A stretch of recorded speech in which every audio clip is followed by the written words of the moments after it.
ಪುನೀತ್ ರಾಜ್ಕುಮಾರ್ ಅವರು ಈ ಎಲ್ಲ ಅಭಿಮಾನಿಗಳ ಮನಸ್ಸಲ್ಲಿ ಮೇಡಮ್ ಪುನೀತ್ ರಾಜ್ಕುಮಾರ್ ಇವತ್ತು ರಾಜ್ಯದಲ್ಲಿ ದೇಶದಲ್ಲಿ ಸಂಚಲನ ಉಂಟು ಮಾಡಿದ್ದಾರೆ. ಅವರು ಬದುಕಿದ್ದಾಗ ಎಲೆಮರೆ ಕಾಯ್ತಾರ ಇದ್ರು. ಇವತ್ತು ಅವರ ತ್ಯಾಗದಿಂದ ಅವರ ಬದುಕು ಅವರು ನಿಮಗೆ ದುಡ್ಡು ಫೇಮ್ ಇದ್ರೆ ಜನಗಳು ಮೇಲೆ ನಡೀತಾರೆ, ನೆಲದ ಮೇಲೆ ನಡೆಯಲ್ಲ. ಆದರೆ ಪುನೀತ್ ರಾಜ್ಕುಮಾರ್ ಅವರ ನಯವಂತಿಕೆ, ವಿನಯ, ಆಕ್ಟಿಂಗ್ ಅಲ್ಲ, ಸಹಜವಾದ ಅವರ ಒಳ್ಳೆತನ ಇದೆಯಲ್ಲ, ಅದು ಇಡೀ ಕರ್ನಾಟಕದ 7 ಕೋಟಿ ಜನರ ಹೃದಯವನ್ನು ಕಲ್ಕಿದೆ. ಅವರ ನೋವು. ಆದರೆ ನಾವೇನು ಮಾಡೋಕ್ಕಾಗಲ್ಲ, ವಿಧಿ ಮುಂದೆ ನಾವು ಅಸಹಾಯಕರು. ಆದರೆ ಆ ದೇವರು ಒಂದು ಕೆಲಸ ಏನಪ್ಪ ಅಂತ ಹೇಳಿದ್ರೆ, ಪುನೀತ್ ಅವ್ರನ್ನ ಕಿತ್ಕೊಂಡಿರ್ಬೋದು, ಆದರೆ 7 ಕೋಟಿ ಕನ್ನಡಿಗರ ಹೃದಯದಿಂದ ಆ ದೇವ್ರ ಕೈಲಿ ಕಿತ್ಕೊಳ್ಳೋಕೆ ಸಾಧ್ಯ ಇಲ್ಲ.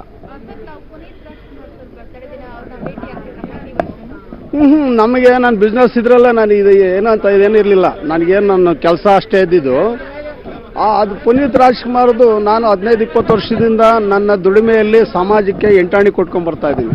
4 ರೂಪಾಯಲ್ಲಿ ಎಂಟಾಣಿ ಕೊಟ್ಕೊಂಡು ಬರ್ತಾ ಇದ್ದೀನಿ ಮೊದಲಿಂದ ಶಿಕ್ಷಣಕ್ಕೆ ಸಂಬಂಧಪಟ್ಟಂತೆ.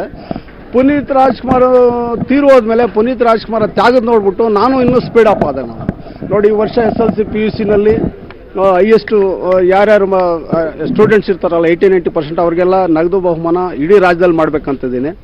ಬೆಂಗಳೂರಿನಲ್ಲಿ ಆಟೋ ರಿಕ್ಷಾ ಚಾಲಕರು, ಪೊಲೀಸರು, BBMP ಡ್ರೈವರ್ಗಳು, ಬಸ್ ಡ್ರೈವರ್, ಅವರಿಂದ ಕನ್ನಡ ಉಳ್ಕೊಂಡಿದೆ ಬೆಂಗಳೂರಲ್ಲಿ ಆ್ಯಕ್ಚುಲಿ. ಆದ್ದರಿಂದ ಅವ್ರ ಮಕ್ಕಳಿಗೆ ಪ್ರತಿಭಾ ಪುರಸ್ಕಾರ ಮಾಡ್ತಾ ಇದ್ದೀನಿ.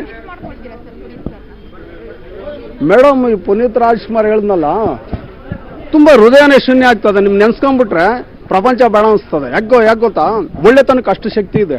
ಒಳ್ಳೆತನ ಹೋಗ್ಬಿಟ್ಟಾಗ ನಮಗೆ ಒಂಥರ ಅನಾಥ ಭಾವನೆ ಬರ್ತದೆ. ಪುನೀತ್ ಅಂತ ಅದ್ಭುತವಾದ ಒಳ್ಳೆತನ, ತ್ಯಾಗ ಎರಡನೇ, ನಿಮ್ಗೇನು ಬೇರೆದ್ರ ಬಗ್ಗೆ ನೀವು ಇಲ್ಲ, ಅವೆರಡನೇ ವರ್ಕೌಟ್ ಆಗಿರೋದು.